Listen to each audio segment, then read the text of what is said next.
Morning, everybody, and welcome to Chapter 3, Scanning the Marketing Environment.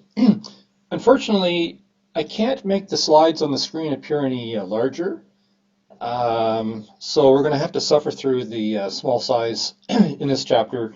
The other chapters are fine, but I don't know why I can't get it to display normally. Anyways, scanning the marketing environment. So, Chapter 3 deals with looking at the context within which marketing activities occur, and the context are the factors that we don't have any control over. So they're given forces that we have to work around. Okay, this is going to be, you're not going to be able to see this very well, but what the heck.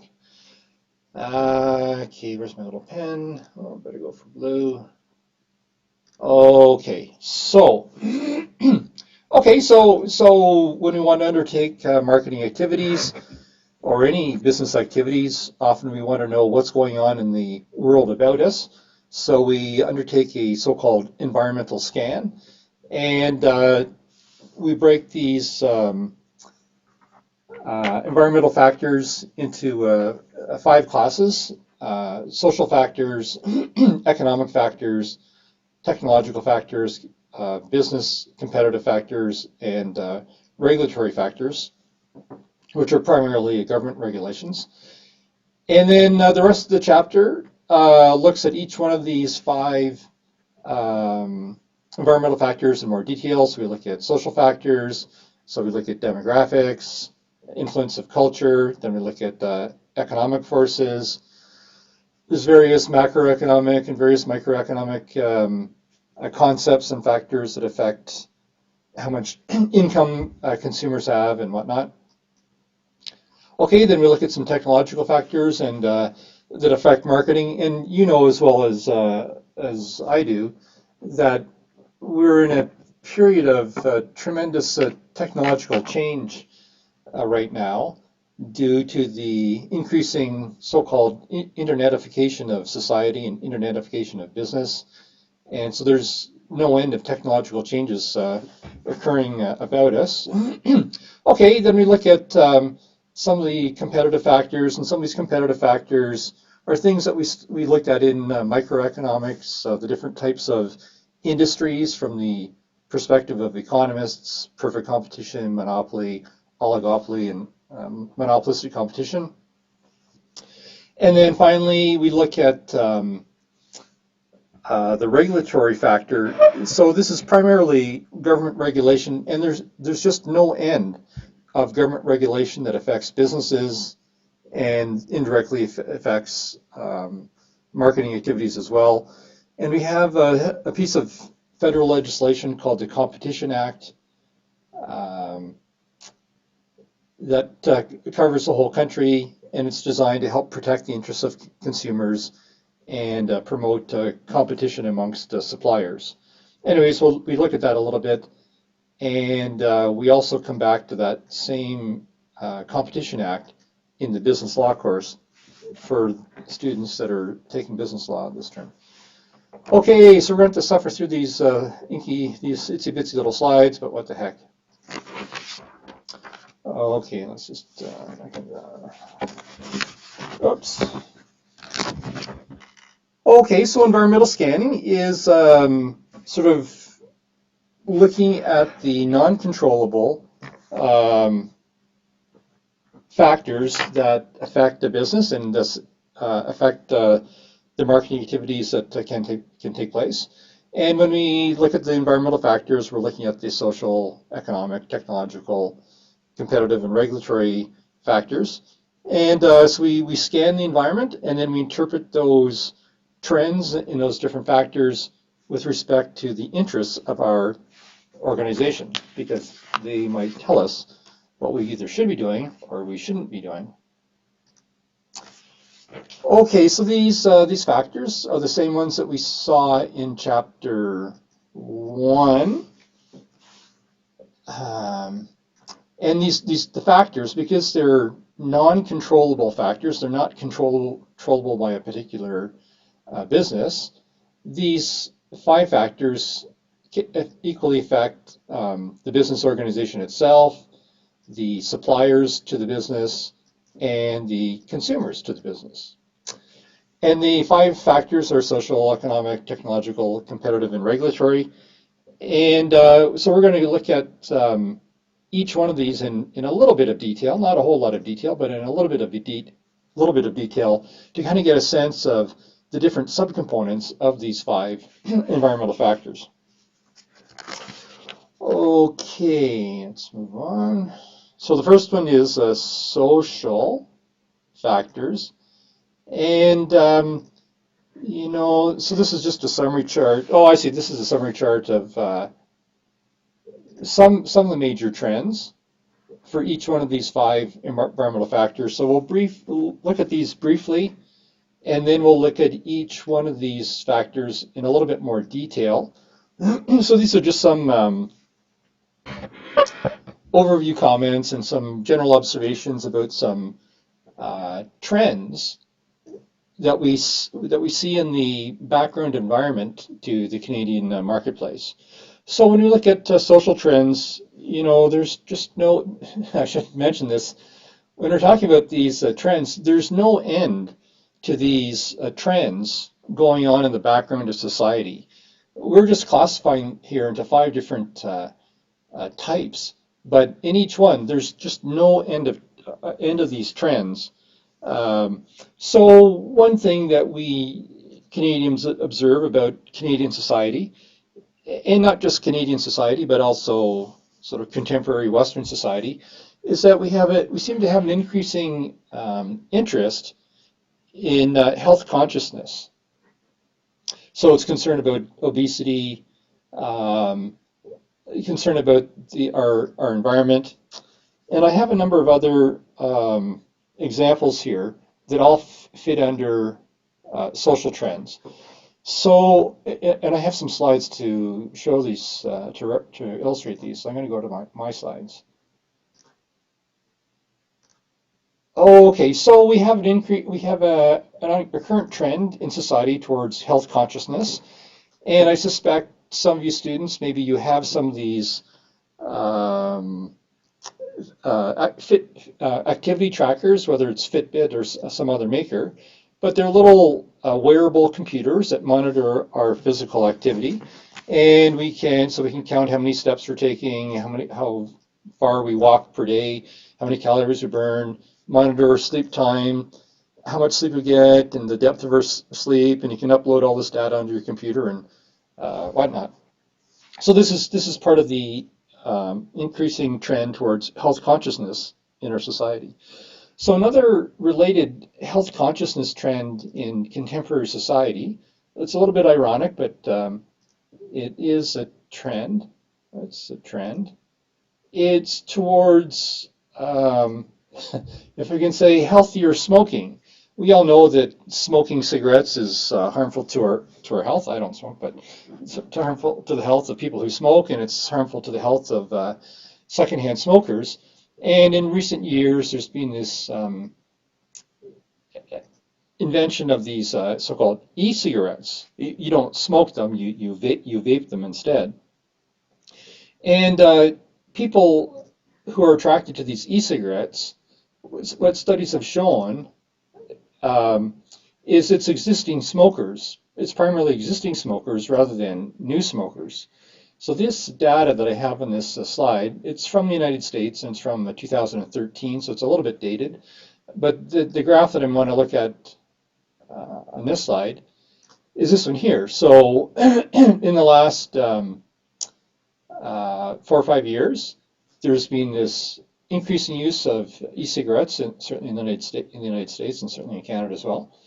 And the biggest users of these e-cigarettes are current smokers, not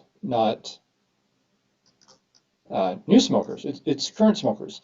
And why are current smokers moving towards e-cigarettes? It's because even though vaping is not necessarily good for your health, it's less harmful than smoking traditional cigarettes. And therefore, people are moving towards e-cigarettes out of health consciousness. Okay, then another trend in society that we're all well aware of is our concern with environmental consciousness, and this one's been around for a while, but we all know that reusable shopping bags are more friendly to the environment than the traditional plastic bags. Because there's all these horrible statistics related to the former plastic shopping bags. Of course, we still have the former plastic shopping bags, but a number of municipalities and jurisdictions around the world have banned the use, or they haven't banned the use of plastic shopping bags, but they've imposed a cost on them. You have to pay 5 cents or something. So it's to encourage people to use recyclable grocery bags. Plastic shopping bags are horrible for the environment. They take 15 to 1,000 years to decompose. Millions of animals per year die from eating these bags. 10% of the debris in the ocean on the American coastline is these plastic bags. It takes 12 million barrels of oil per year to produce 100 billion bags that Americans use. We've all seen that stuff before. Okay, and then another social trend that we see in Canada, but not only in Canada, but also in some other Western countries, is an aging population. And one of the impacts of an aging population, at least in Canada, is people's preference towards housing choices changing. So these are housing starts across Canada over the last 15 years. And traditionally in Canada, there's somewhere between 200,000 and 250,000 new homes built per year. But we can see from this chart, the orange, or the yellow, whatever it is, brown, multi-unit. So this means condos. This means condos and apartments versus single-family dwelling. And so we can see that over the last 15 years, there's been, it's not a perfect trend here, but there's been an increase in the demand for condos versus single-family dwellings. Why? It's because the baby boomer generation is getting older, they're downsizing, and so they're moving into easier to maintain smaller condos because they don't have children anymore to look after. Anyways, this is a demographic trend that's going to affect what marketers do. If you have an increasing trend towards older people, we're going to market more services towards them perhaps. Or if you're in the housing market, you're going to be building condos rather than single-family dwellings, perhaps. Okay, so let's go back to the main slide. Whoops.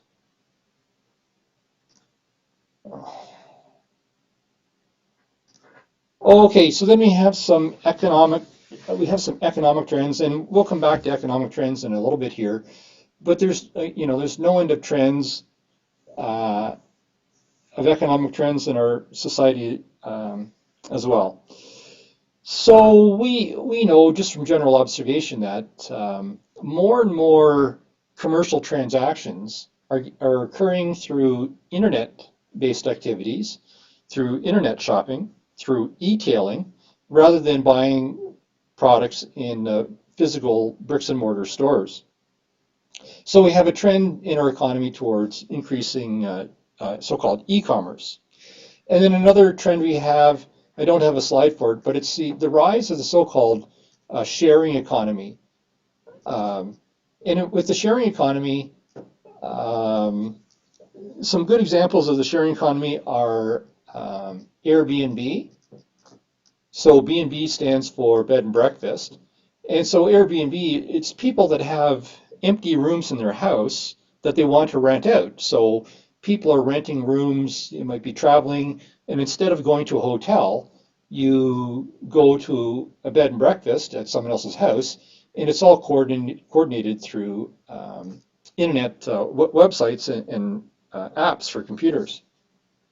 So that's an example of the sharing economy. And then the other most famous example of the sharing economy that we're probably all familiar with is so-called ride sharing. So instead of buying a vehicle or instead of using taxis, people are increasingly using ride-sharing companies like Uber. So Uber, the vehicles that are used by Uber, they're not taxi drivers. They're individual people that own their own vehicles, and they want to make some money from their vehicles. So they They hire themselves out as drivers. So instead of calling a cab, you call Uber instead. And all the rides are coordinated through smartphone apps. Anyways, these are ride sharing and room sharing, like Airbnb, are examples of the sharing economy. And social commentators think that this aspect of our economy is going to continue to increase. Okay, so the next overview, environmental factor that we look at is technological trends.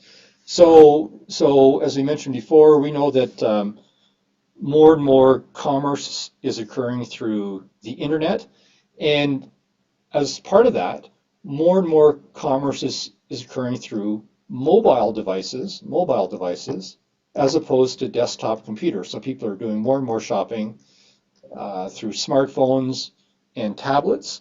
And what that means from partially what that means from a marketing perspective, if you are advertising your products, you need to have your ads readily visible on the small mobile screen as opposed to the big desktop screen. Anyways, it's a very pronounced trend in marketing at the current time. And then we know some other technological trends. I think in chapter 2, we talked about increasing use of electric vehicles in society. So these electric vehicles, through Tesla, for example, it's based on new battery technology. And then another one, you might find this hard to believe that it's a technological trend, but it really is.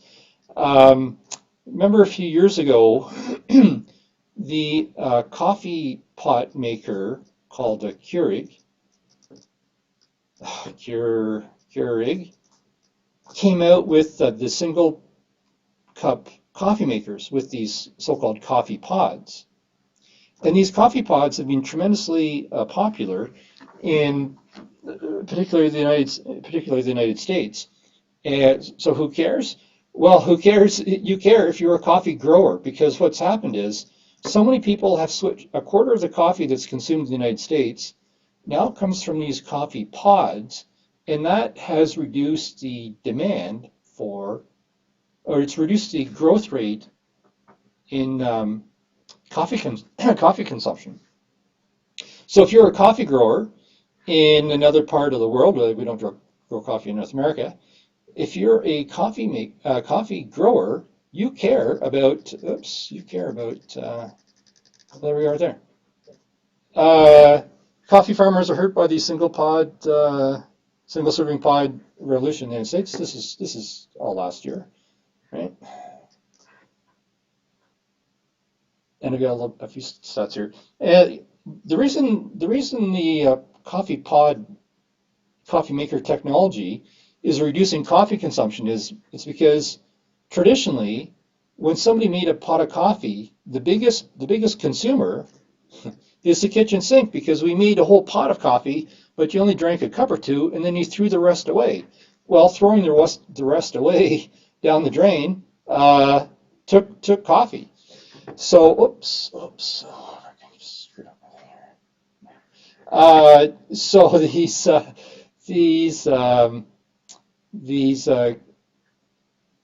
coffee pods are responsible for this decline. Consumption growth in the 12 months through September 2015 will probably slow to 1.8% in the United States and Canada, down from 4% a year earlier, and it's because these coffee pods. It's a new technology. Okay, so back we go.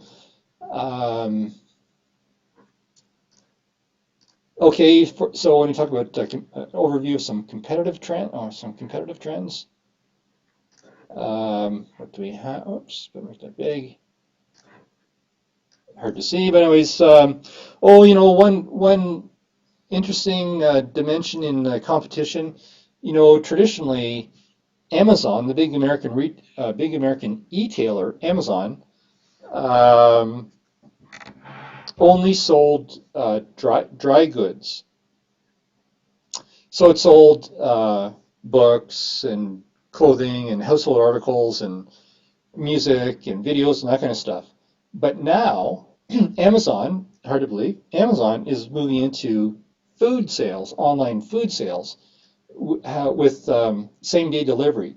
So if you live in some of the big American cities, maybe San Francisco and New York, you can do your food shopping through Amazon. So Amazon is being more competitive against the traditional food retailers. Okay, and then the final overview of one of these environmental trends is the regulatory factor. And there's just no ends of government regulation in society, and it's not necessarily bad. It's not necessarily good either. But anyway, so one example of government regulation, kind of an upcoming trend that'll be on our radar screen over the next few years, no doubt. Whoops. Is going to be regulations governing autonomous vehicles. So I know we've all seen pictures or videos of these driverless vehicles. Google's experimenting with these driverless vehicles. So if you're going to have these driverless vehicles, because there's no person controlling the vehicle, we need to have some government regulations about how these things are going to work. I mean, when you get into an accident, who's responsible? I think in California right now, they're allowed in some cities, but they have a maximum speed of something like 30 miles an hour. So that's about 50 kilometers an hour. So they're fairly slow. So they're not allowed on highways, but they are allowed on some city streets. So if these things are going to be permitted on highways and whatnot, we need more government regulation. And then another trend that's sort of caught in a regulatory nest at the moment is flying these drones, using these drones for commercial purposes. So, for delivery, and we've seen the videos on TV and the internet about Amazon wanting to deliver its packages with drones, and we've seen the pizza delivery drone companies, and I think England has some. Anyways, if you want to use a drone for commercial purposes in Canada, then you have to follow the regulations of Transport Canada, and there's, this is a little bit of a chart of the summary. If you're only using it for recreational purposes, and it's a small drone, only weighs less than 35 kilograms, so that's about 80 pounds.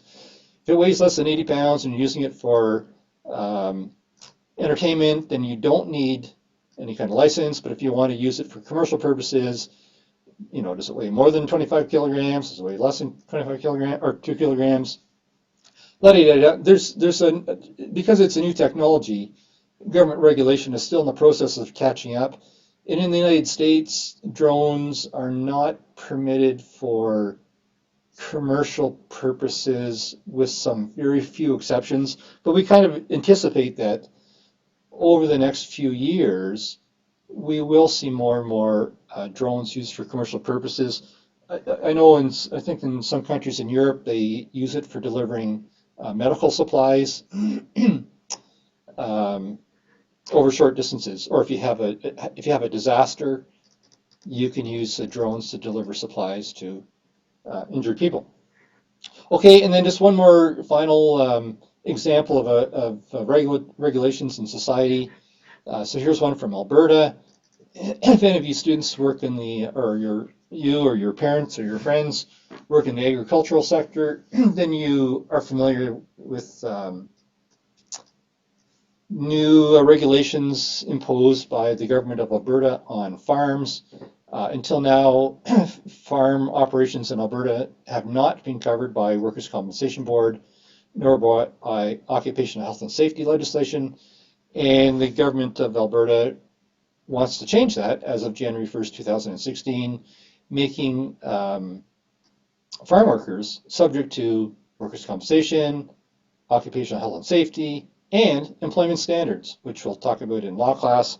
Anyways, these are regulations that affect business, and we can obviously see the impact on marketing. If you're in the farming business and now you have more government regulation, well, you're going to have to pay WCB premiums, your costs go up, maybe the prices that you charge for your products are going to have to go up, and prices are going to price is one of the 4 P's of marketing. It's part of the marketing mix.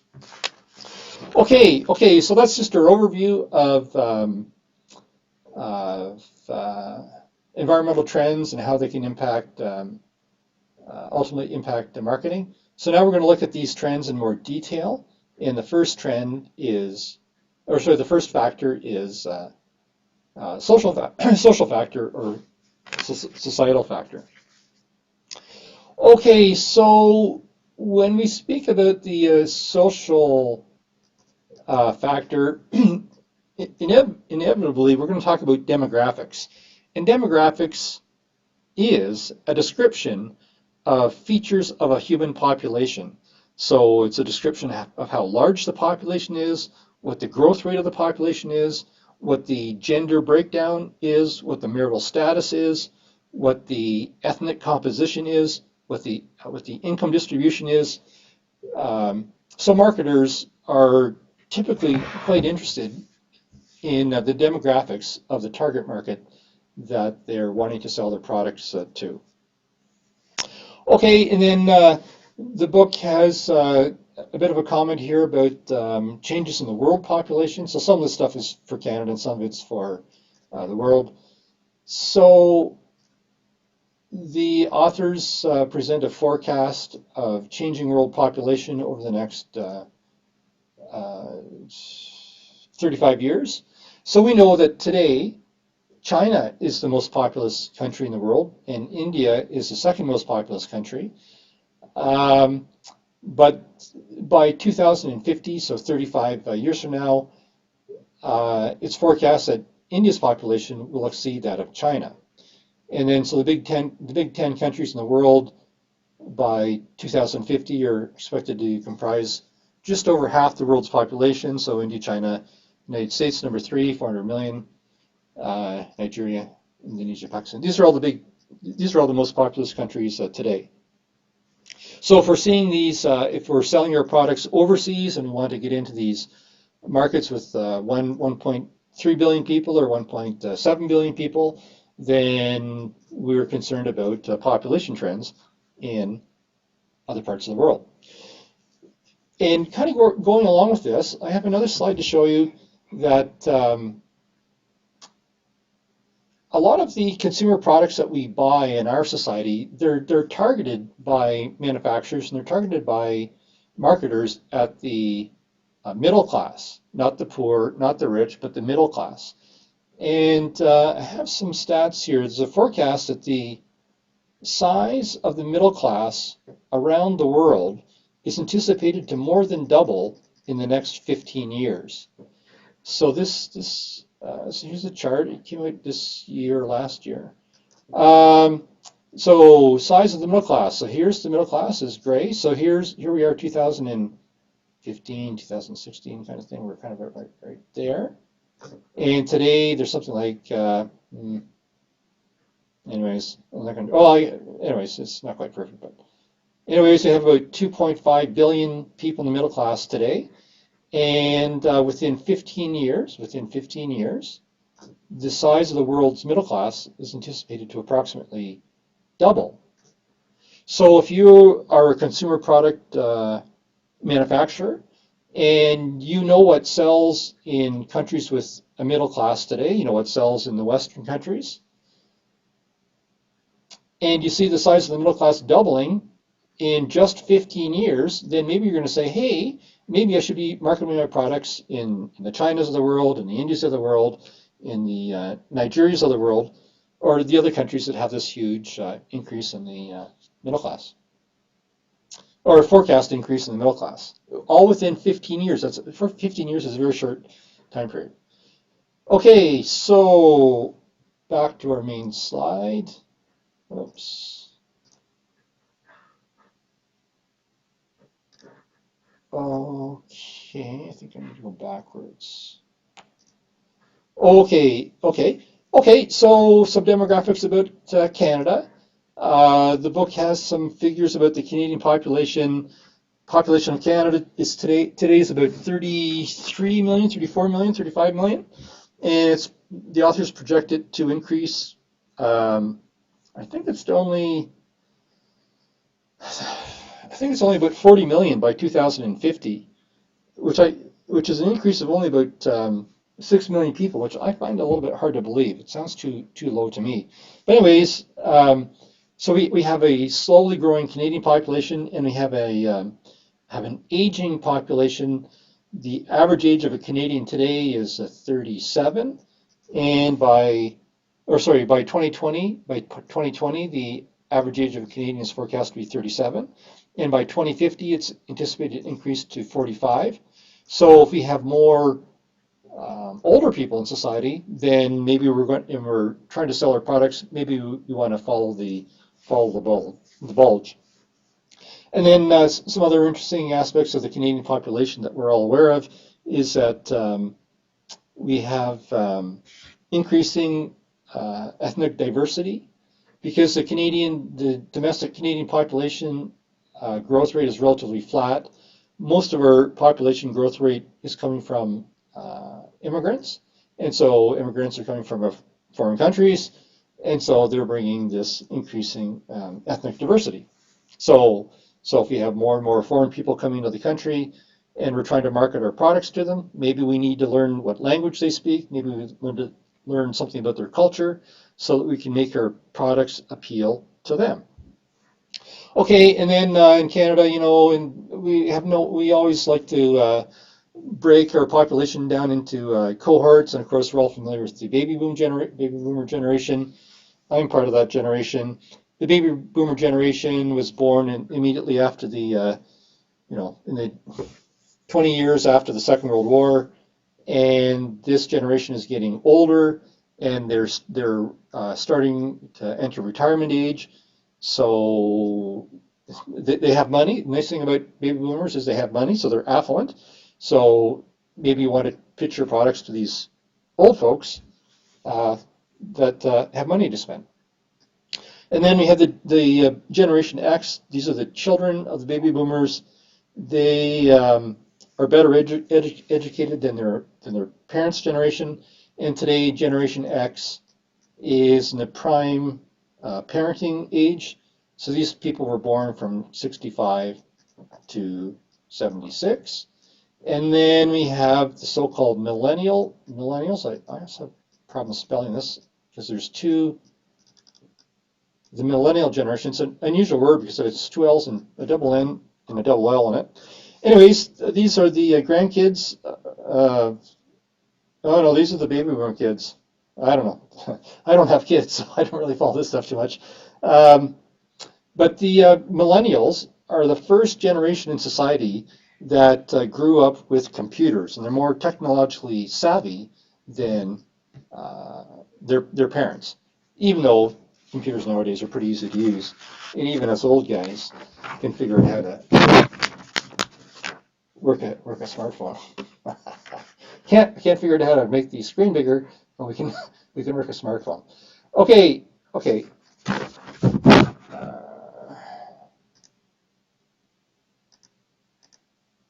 Okay, so another trend that we've seen in Canadian society over the last generation is this increase in so-called blended families. So blended families are families comprised of children from different parents. So families breaking apart, coming together, breaking apart, and then getting back together in different configurations. So that's something that we've seen it's not just in Canada, but it's also in other Western countries. Okay, another thing we've seen in Canada over the last 100 years is an increasing urbanization of the population, people moving from rural areas into the big cities. And another trend we've seen is this is more of it's a demographic trend. It's an increase in the number of older workers. You have the baby boomers retiring, but some of those people, they don't have enough money to retire, so they continue working past the traditional retirement age of 65.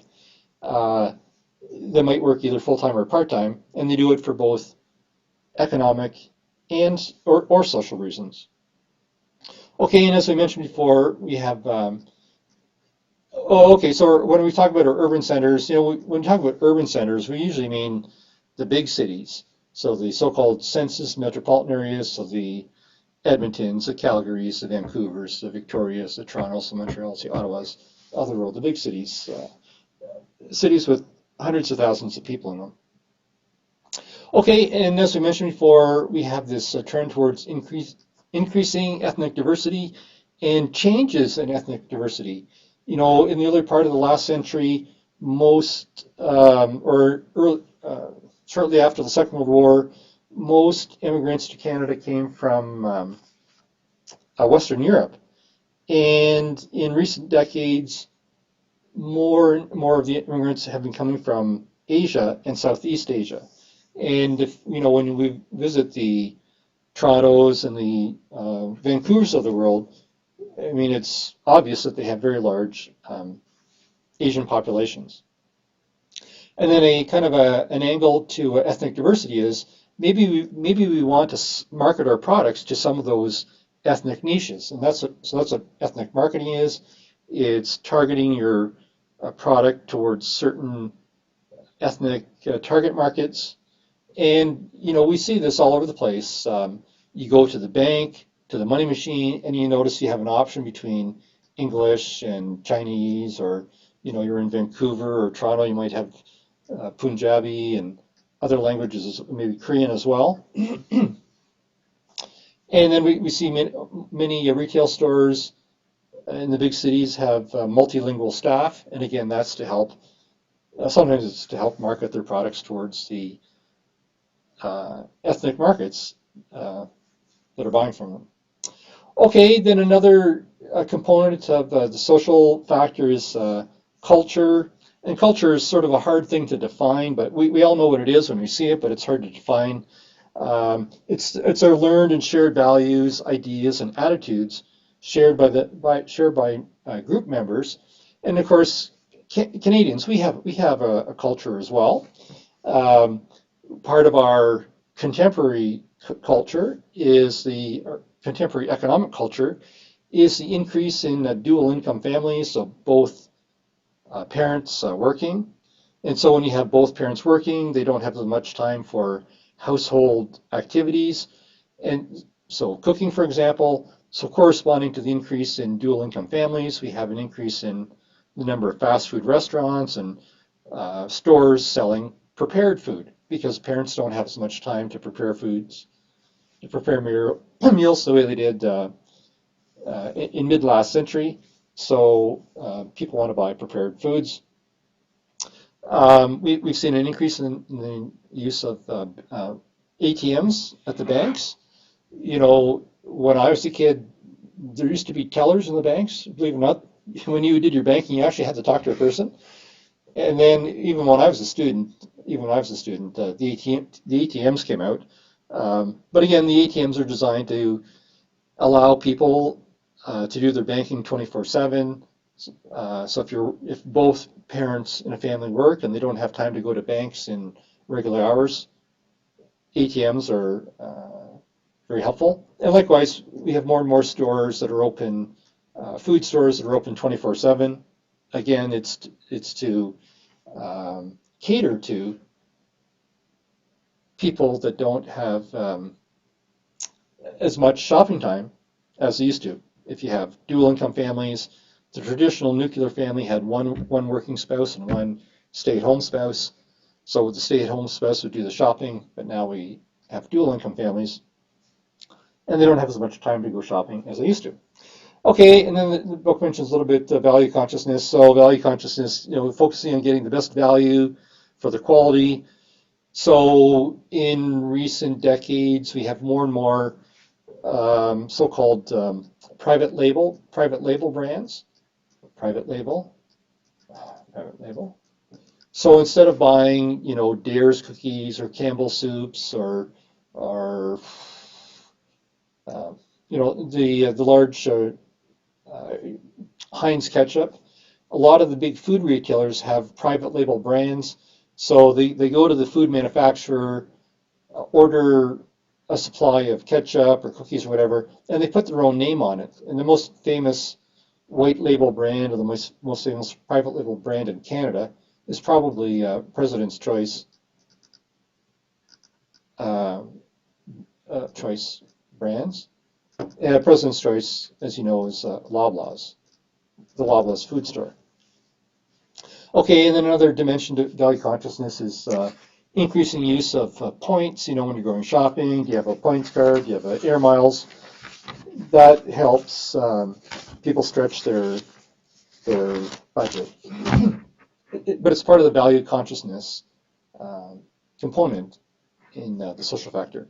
Okay, so the next factor is the economic factor, and again, you know, there's no end of economic factors or sub-factors in our society that at the end of the day will impact vendors and marketers. So for example, you know, as some of the macroeconomic conditions, marketers are concerned with the level of interest rates. So if you need to borrow money to buy the product, then the interest rate level is going to affect how much you're going to be able to spend. So if you're a house manufacturer, or if you're a house seller, house builder, or a condo builder, then in the residential in the residential housing market, interest rates are a major factor determining sales, because as interest rates go up, the less you're going to be able to afford to borrow, so the smaller the house you're going to be able to afford. And then so you'll know from microeconomics, or maybe it's macro, maybe it's both, the interest rate that we pay has two components. One is the so-called real interest rate, and the other component in nominal interest rates. Nominal interest rates break into two parts: the real interest rate and inflation. So right now, inflation in Canada is quite low. It's 1.2% or whatever it is. But if the inflation rate went up to, and interest rates are 4%, so if the inflation rate went up to 8%, then the interest rate, if our inflation rate went up to 8%, then the interest rate you're going to pay on your mortgage is going to go to probably 11% or 12%. So if you're in a business that people need to borrow to buy your product, we are concerned about the inflation rate because it gets incorporated into the interest rate. Okay, so a couple of other macroeconomic factors that we may be concerned about if we're in the marketing field. One is the foreign exchange value of the Canadian dollar.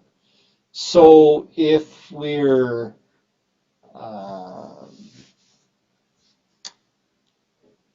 buying our products from overseas, in the last few years, the last 5 years, we've seen a steady decline in the value of the Canadian dollar versus the American dollar. The Canadian dollar today is only worth about 71 cents, about 70 cents American. So if you're buying American products, as the value of the Canadian dollar declines, the value of imports goes up. And so just because the value of the dollar has gone down. So if the price of imports as the price of the products we buy goes up, we're probably going to buy less of it. But of course, if we're in a business where we're exporting our product, then the decrease in the value of the Canadian dollar vis-a-vis the American dollar is good for exports, because now foreigners, particularly Americans, can afford to buy more Canadian products. So depending on what business we're in, we may be highly conscious and highly concerned about what the foreign exchange value of the Canadian dollar is, especially against the American dollar, because Canada and the United States are each other's largest trading partners. Okay, then another macroeconomic trend that people in Alberta are always concerned with is, it's the price of oil.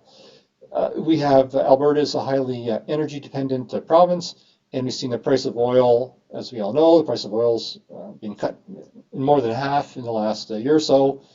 A year or so ago, oil's $100 a barrel, and today it's 30, I don't know what it is, 37, $35 a barrel. So if we're a marketer that's selling products in an oil-dependent region of the country, like Alberta, and the major product is getting beaten up in the international price market, then our buyers, our consumers, they're not going to have as much family income. They're probably not going to have as much family income because lots of people are losing their jobs because they're not selling as much oil anymore. Anyway, so here's a macroeconomic factor that we may be concerned about in our marketing plans. Okay, so let's just keep on going. Oops. Okay, back to the hard to read screen. Okay, so then there's some additional economic concepts that marketers are usually concerned with. If we're selling our product to consumers, then we care about how much money our consumers have, how much money our target market have. So when we talk about gross income, we mean total annual household earnings. And when we refer to disposable income, we mean our gross income minus income taxes. So then we have money that we have available to spend. And then, so with our disposable income, we can either spend it, or we can save it. And discretionary income is disposable income minus necessities. So we work, we have employment income, that's our gross income, we pay income taxes, then we have disposable income. From our disposable income, we pay for our necessities, food, clothing, shelter. And then all the money we have left over is known as discretionary income. So if we're a vendor of a luxury product, we want to sell we want to market our product to people that have high levels of discretionary income because they have the money to afford luxuries. If we don't have any discretionary income, if all of our income goes towards income taxes and the necessities of life, then we don't have any discretionary income. And guess what? Guess who's not marketing their fancy vehicles and their fancy jewelry and their fancy smartphones to you? Because they're not marketing it to you because you don't have any money. You can't buy it. Okay. Next environmental factor is technological factor. And so we know just from general observation, but we also know from studies that changes in technology have a major impact on what products we want. So technology, general definition of technology is inventions and innovations from applied science or engineering research. And we know that technological innovation can affect what products we want. So a good example of this that we already looked at earlier is the Keurig coffee pot. So traditional coffee pot,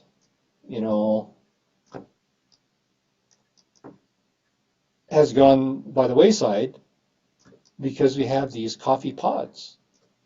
And it's a technological innovation that it doesn't sound very fancy. A coffee pot that just makes one cup of coffee at a time doesn't sound very fancy. But it is a technological innovation that's put the traditional coffee pot makers out of business. So if you were a coffee pot maker, you would be concerned. A traditional coffee pot maker, you would be concerned. If you're a coffee grower in another part of the world, you're concerned because you're no longer pouring lots of this coffee down the sink. And another technological innovation that we've seen in recent years, there's a bit of a tendency for young people to use smartphones as their watch. And us old folks, we actually have watches. I know there's a clock on my smartphone, but I don't use my smartphone as a watch, as a clock. I use a watch. But younger generations, younger people tend to use their smartphones. And so if you're a watch manufacturer, well, you're concerned because you've just lost some potential customers. Okay, so I mentioned earlier that one of these technological factors in society is the so-called internetification of business. So we know that more and more commercial transactions are getting conducted online nowadays. Originally, the online transactions took place through desktop machines, but in recent years, more and more of the transactions are occurring through mobile devices, through smartphones and tablets.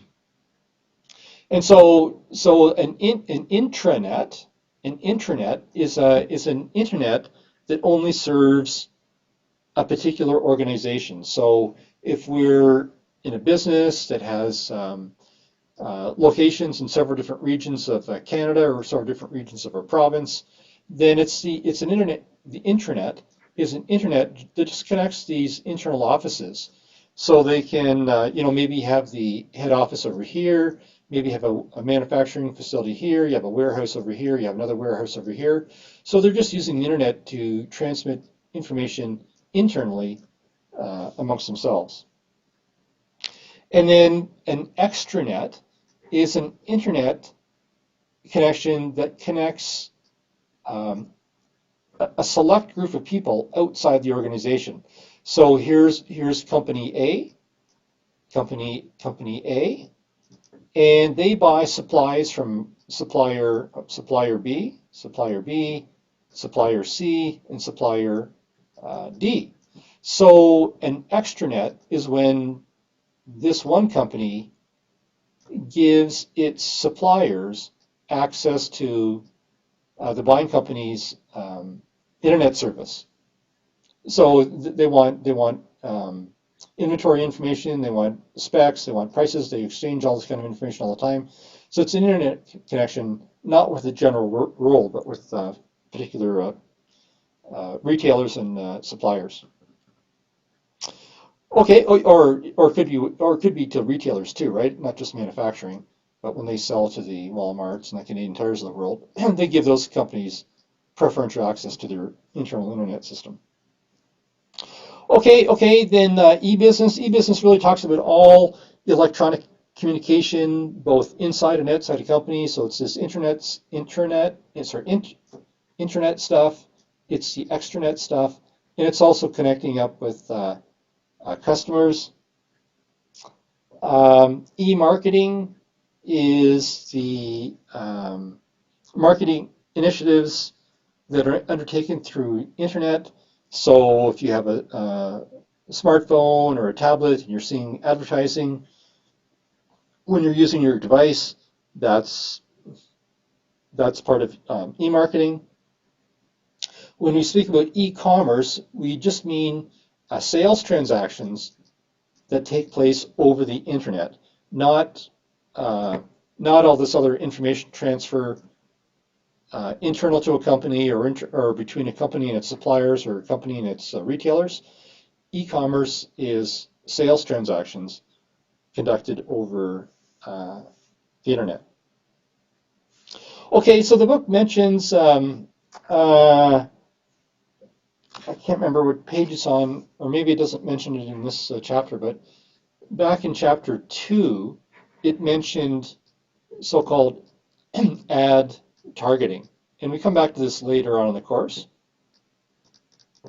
So we all know that when we go onto the internet, we start seeing advertisements that sometimes they appeal to us. And we wonder, how do they know it's me? How come these products are being pitched, they seem to be pitched towards me? And I have a brief explanation for that. This explanation comes from an American internet service provider, America Online. And this explanation is several years old, so it's dated, but it's still the technology that gets used. So America Online came out with a little explanation a couple years ago about how advertisements get targeted towards individual people when they use the internet. Oops. Okay, so did you know that many ads you see in the web are based on other websites you visited? So it's true, these ads that we see, they're targeted towards us based on our internet search habits. And American Outline has a brief explanation of how this happens. So how does it happen? So the way it happens is when you're trolling around on the internet. So here's our typical internet user, Mr. Penguin here. So Mr. Penguin's looking for lunch, so he goes to anchovygourmet.com, and a little while later, he goes to, oops, wrong way, sorry. A little while later, so when he's at that site, anchovygourmet.com, they place a computer file on Mr. Penguin's computer. And that computer file they place is known as a cookie. And the cookie identifies the computer. So the next time Mr. Penguin goes surfing on the internet, the anchovy.com company, so then Mr. Penguin goes to another website, penguinnews.com. He's looking for a weather update, and while he's at the Penguin News website, the anchovygourmet.com knows that it's still him using that particular computer because they've placed that cookie on his machine. And so the anchovy company puts an anchovy ad on the Penguin News website, all in real time. All this happens in, one 10,000th of a second. It's really quite sophisticated. And if any students go on to take the marketing diploma in second year, there's an entire course on e-commerce that explains this in much more detail. But anyways, they're following us. These marketers are following us based on our search patterns, and they know us down to the individual person in some cases. Okay, so let's just move on. Oops. Okay, there we go. Okay. So just again, kind of going on the internetification of society. Okay, oops, I don't like pink. Okay, so some companies market their services through blogs. So blogs are these online personal journals, and so somebody might have a blog. Maybe you're into sports and you're always talking about you have strong opinions about the Edmonton Oilers or something. If you have a following for your blog, and you know how many people are reading your blog on a regular basis, you may then be able to sell some advertising space on your blog to marketers, so you can make some money off your blogging site. Okay, then there's the concept of user-generated content. So in traditional media, traditional media was dished out, and the consumer of the media was relatively passive. You listen to the radio, the songs are already made. You watch TV, the programs are already made. You read a newspaper or a magazine, all the content is already pre-prepared, and we simply are the passive consumer of the content. But user-generated content means the content user generates the content that's consumed by other people, rather than the content getting generated by professional writers and producers and musicians, or I shouldn't say musicians, but anyways, instead of it getting produced by professional content writers or generators, it's produced by users. And so we see this all the time. So for example, on Facebook, you type in, you upload pictures of what you did last weekend, and you chat with your friends and relatives. Well, all the news that your friends and relatives are reading, it's generated by you, the user, not by a professional writer. And likewise, many videos on YouTube are also, produced by people with their smartphones. So it's not like the old days where you watch professional professionally designed movies and TV shows, you're watching little videos on YouTube that are produced by other users as opposed to professionals. Okay, and then in recent years, we've also seen an increase in use of consumer-to-consumer transactions. So this is where one person sells stuff to another person. So instead of people buying stuff from a business, they buy from other households. And we have several market makers for these kind of transactions, and the best known example is eBay, online auctions. eBay has been described as the world's largest garage sale. So you know how garage sales work. You've got stuff, your neighbor's got stuff, everyone puts it out in the street for sale. You're not buying the stuff through a retailer, you're buying it through just another person. So eBay facilitates those online transactions.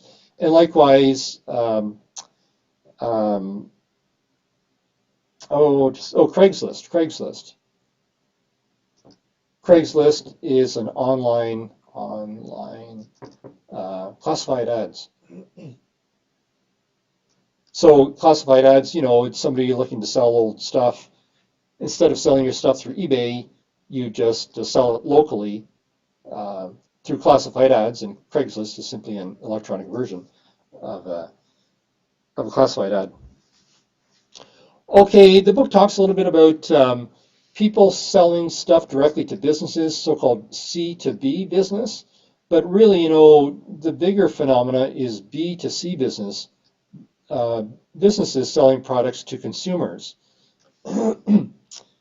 Because a B to C commerce is about 10 times larger than, oh no, I shouldn't say that. So I made a mistake there. Anyways, the B2C world is the world of Amazon, the world of Netflix. When you buy stuff online from Canadian Tire, or you buy stuff online from Walmart, or you buy stuff online from Sears, that's all business to consumer business. Anyways, this is all the internetification of commerce. So the final technological trend that I'm just going to bring to your attention here, the book doesn't mention it, but I'm going to bring it to your attention because it deals with the internetification of society, and it deals with an aspect of the internet that we're not as familiar with. We're all familiar with the consumer level internet stuff, but there's an industrial aspect of the internet, and it's called the Internet of Things. Internet of Things. You've probably heard of it, otherwise known as IoT. And what the Internet of Things is, it's the placement of sensors in equipment that collects data, and then the data gets crunched, and machines, the operations of machines get modified through all this information that gets collected. So the Internet of Things, it's not only used in industry, you know, running airplanes and trains and pipelines and that kind of stuff. It's also getting used in the home.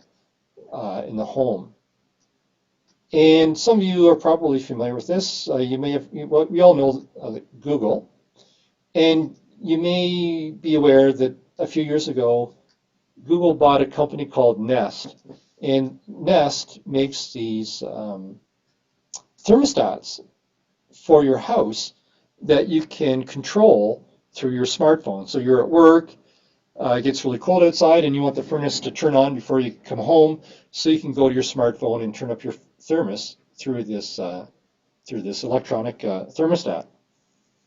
So what I've done, I have a very brief video from Google about its Nest products. I mean, in addition to those Nest thermostats, they also have security monitors, and I think it's smoke detectors.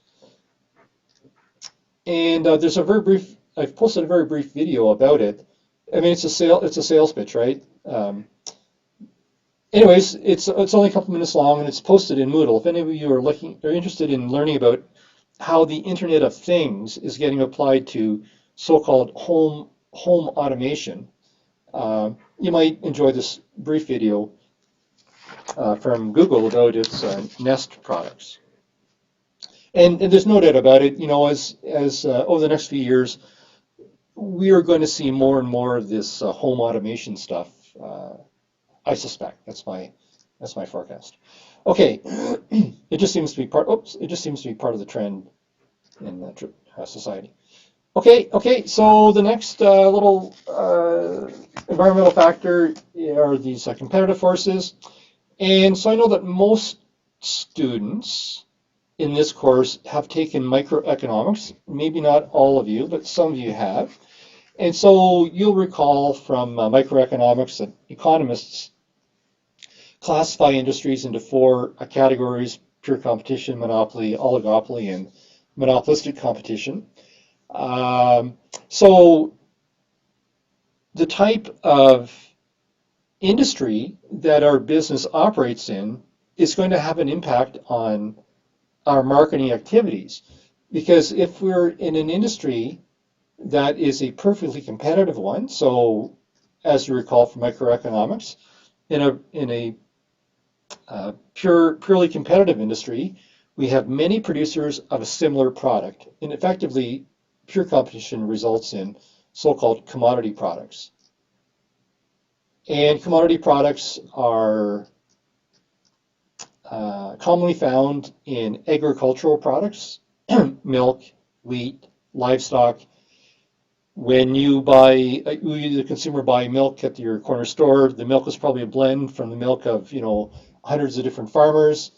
How can they blend all that milk from all these different farmers? It's because everybody produces the same milk. They all produce a commodity type product. So if you have a commodity type product, you don't advertise you don't spend a lot of money on advertising because everybody knows what the product qualities are. So other industries where we see commodity type products, another one is the metals industry. So aluminum, steel, copper, zinc, nickel, those are all commodity type products. They typically don't advertise. We don't see any advertisements for zinc. I mean, they're all industrial products anyways, but they don't put advertisements on the internet or on TV or radio to sell their products because they're commodities.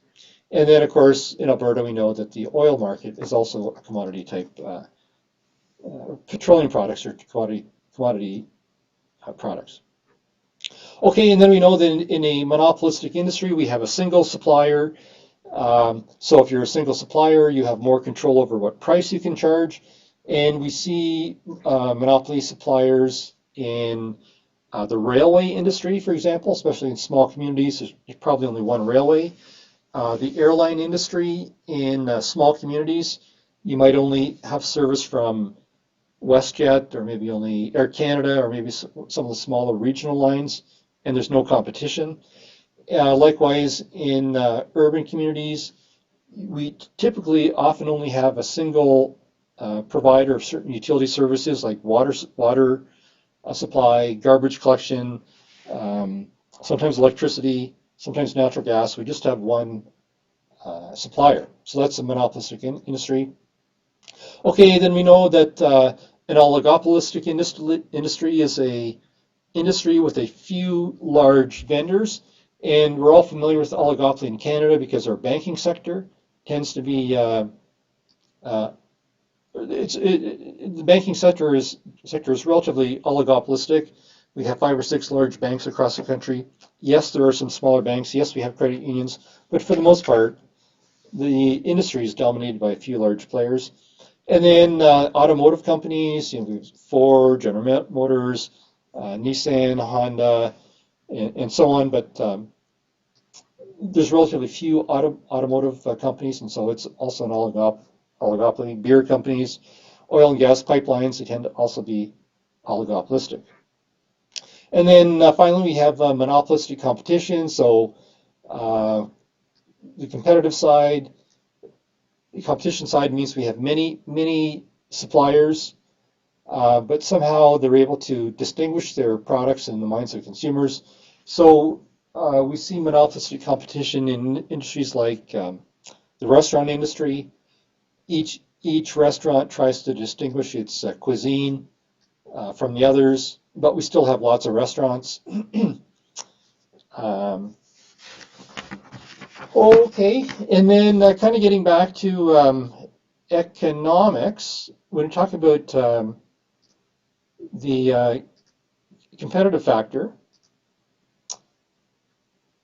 kind of on a micro side, we're concerned about how much competition we have, or we're concerned about how intense the competition is in the industry that we operate in.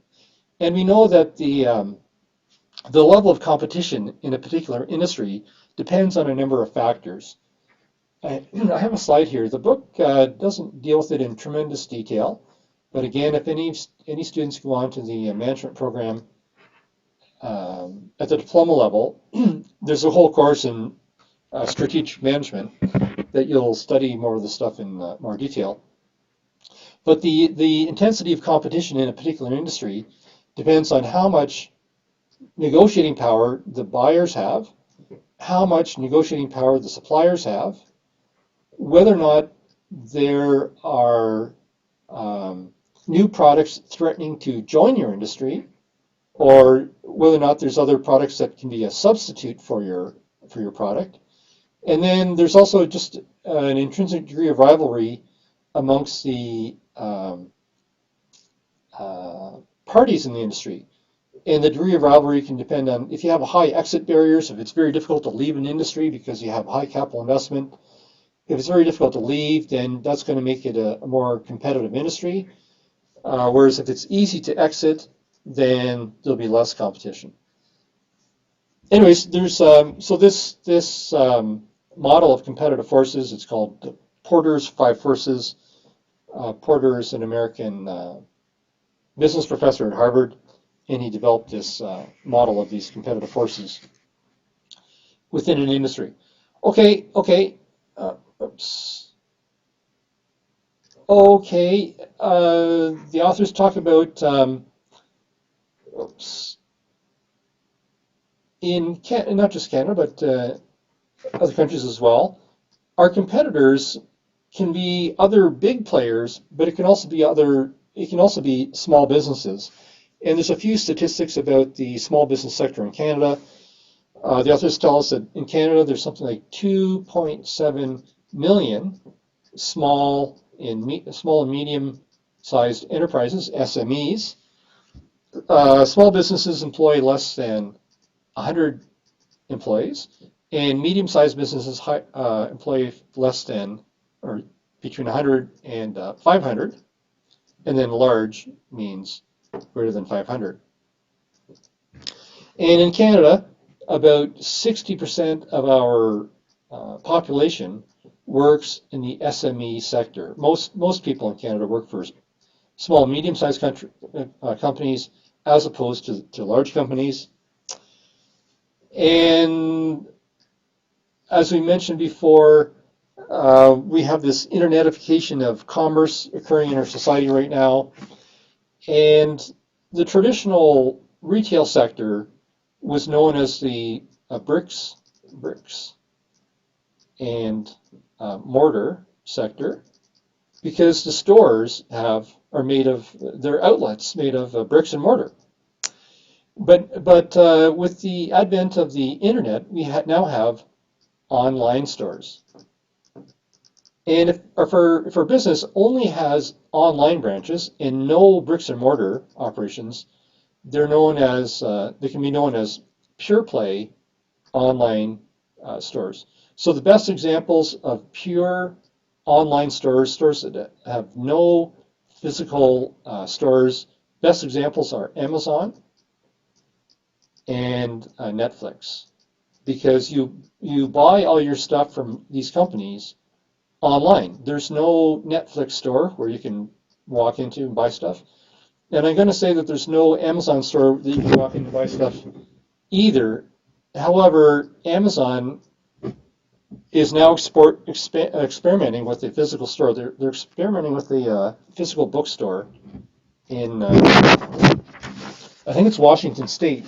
in the United States. Nobody knows quite why they're doing it because they're the leaders in online retailing. Amazon's online sales are about $100 billion per year. Amazon's a big company. It's a relatively large company. Just to give you an idea how big they are, Amazon sales are $100 billion per year.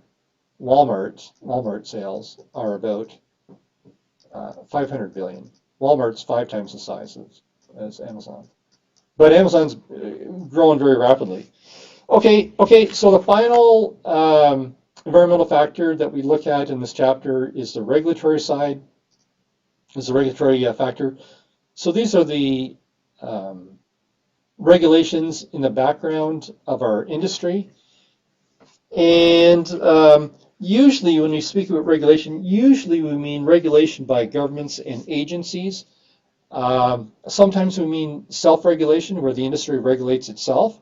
But for the most part, the regulations are government imposed. And in Canada, a primary piece of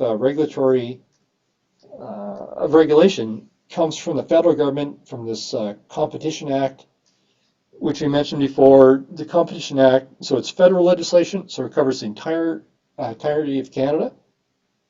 And it has two key purposes. One is to maintain and encourage business or competition between businesses. And the second is to protect the interests of consumers with respect to competitive prices and consumer choice. And the Competition Act, it's an unusual piece of legislation in Canada, because usually in Canada legislation is either criminal in nature or it's civil in nature, and we'll pick that up in business law class if you're not familiar with it quite yet. But the Competition Act is unusual because it contains both criminal provisions and civil provisions. And when we talk about the criminal offenses under the Competition Act, that covers activities like price fixing, predatory pricing, and some misleading or deceptive advertising. And when we talk about the civil provisions, so price fixing, remember, we're marketing. We have the 4 P's of marketing. One of our P's of marketing is the price. So we cannot collude and set prices with our competitors. That's called price fixing. So that has an impact on marketing.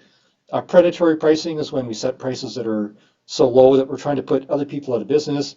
Again, price is part of the marketing mix. It's one of the 4 P's. And again, so we have this legislation affecting what we can charge. And likewise, there's some regulations under the Competition Act dealing with the proper way to advertise. So again, government regulation affecting advertising. Okay, and then when we talk about the civil offenses under the Competition Act, we have things like so-called tied selling. So this is where the vendor, it happens on where the vendor, instead of just selling you a product, they try to make you buy another product at the same time. So it's like you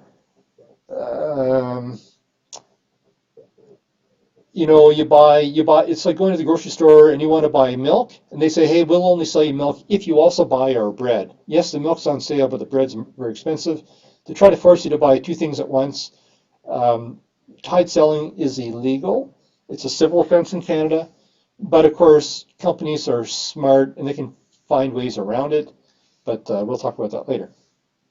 Okay, so then there's some other regulatory aspects of society that can also affect marketers. They're just kind of miscellaneous examples, and I have a couple examples to show you. They're kind of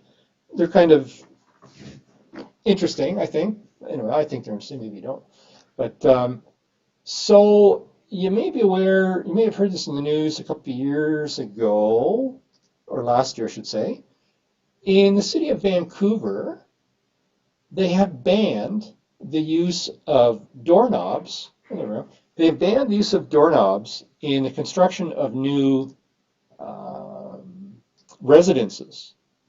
And you may say, so this is an example of government regulation. So if you're a doorknob manufacturer and now doorknobs are banned, in new housing construction, you're probably concerned about the impact of this legislation on your business. So why has the city of Vancouver banned doorknobs? And it's to make their houses and their buildings more user-friendly to elderly people. Because as people age, they tend to get some people tend to get arthritis in their hands, and they're not able to operate a doorknob. So it's a well-intentioned government regulation, but I have to admit this article comes from England, and they're making fun of Canadians because they're banning doorknobs. That means if you don't have doorknobs, you're going to get eaten by bears. Okay, so that's one fun example, and my second fun example, it's not quite as cute, but in some jurisdictions of Canada and other countries as well, we have regulations banning the use of e-cigarettes in public places. It's a government regulation saying thou shalt not thou shalt not vape inside a public building. Why? Because it's not necessarily because of the secondhand smoke, because it's not smoke, it's vapor, but they don't want to encourage young people to take up smoking. I think that's the primary reason behind this ban. They're trying to make vaping look like smoking, so they're banning the sale of these e-cigarettes to minors, restricting the use of advertising, and there are some restrictions on where you can use these things. So this is just an article about Manitoba banning vaping in public places in Manitoba. And there are some other provinces that have done the same thing. I think Quebec is the same, and could be BC and Ontario, but I'm not sure. Okay, anyway, so these are just miscellaneous examples of government regulations that might affect your business, because if you're a retail store and you want to sell e-cigarettes and you're not allowed to advertise them, or you have a restaurant and you want to encourage people to, can't say smoke, but you can't say vape either. You can't get them to vape either. Anyway, government regulations can affect your business. Okay, and then finally here, we have the concept of self-regulation. So in some industries, instead of the government regulating the industry self-regulates itself. This is more common in the United States than in Canada, but a good example of a self-regulatory industry in Canada is the law profession. Lawyers are self-regulated in each of the provinces. And then the book also mentions the Canadian Broadcasting Association has a code of ethics used by radio and TV broadcasters governing ad standards, and that's self-regulated as opposed to the federal and provincial governments telling them what to do. Okay, then finally we have this concept of, or next to last, we have this concept of consumerism. So it's kind of a social movement that has been interested in strengthening consumer rights in dealing with vendors. So it's helping to persuade vendors to adopt environmentally safe practices or products and socially responsible business practices that we'll see more of in chapter 4, next chapter. And then finally, there's just a master list here of some of the regulation across Canada. Oops. Oh, this is all federal. This is all federal regulation. I know it's very hard to see on the screen, but there's just no end of legislation that affects consumers in Canada. This is all federal legislation, and of course, we also have provinces have their own list of legislation as well. So, what do we have? Cost of Borrowing Act, Bankruptcy Act, Bills of Exchange Act, Board of Trade Act, Broadcasting Act, Anti-Spam legislation, Canadian Agricultural Product Standards Act, Canadian Dairy Products Act, Competition Act, Criminal Code, Copyright Act, Legislative Act. There is just no end of legislation that impacts consumers, but if it impacts consumers, it also indirectly impacts marketers as well. Okay, so that's it for chapter 3, and next video will be on chapter 4. Talk to you later. Oops.